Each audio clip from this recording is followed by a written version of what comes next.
என் தேசத்திலா இத்தனை கொடுமைகள், எத்தனை உண்ணாவிரதங்கள், எத்தனை மறியல்கள், எத்தனை எத்தனை தீக்குளிப்புகள். என் தங்கைக்கு பாலியல் வன்கொடுமை, என் அக்காவுக்கு வரதட்சணை கொடுமை, என் அண்ணனுக்கோ ஆணவ கொலை, என் உறவுகளுக்கு கந்துவட்டி கொடுமைகள், பள்ளிகளில் போதை பழக்கங்கள், மருத்துவமனைகளில் குழந்தைகள் கடத்தல்கள், இன்னும் எத்தனை எத்தனையோ. அது அத்தனையும் என் மனம் கண்டு கொந்தளிக்கின்றது, கண்ணீர் வடிக்கின்றது. இதற்கு என்னதான் முடிவு? இதற்கு என்னதான் முடிவு? கமெண்ட்ஸ்ல சொல்லுங்க. தேங்க்யூ.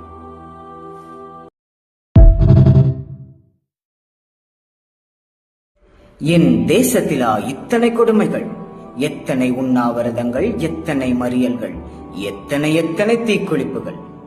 என் தங்கைக்கு பாலியல் வன்கொடுமை, என் அக்காவுக்கு வரதட்சணை கொடுமை, என் அண்ணனுக்கோ ஆணவ கொலை, என் உறவுகளுக்கு கந்துவட்டி கொடுமைகள், பள்ளிகளில் போதை பழக்கங்கள், மருத்துவமனைகளில் குழந்தைகள் கடத்தல்கள், இன்னும் எத்தனை எத்தனையோ.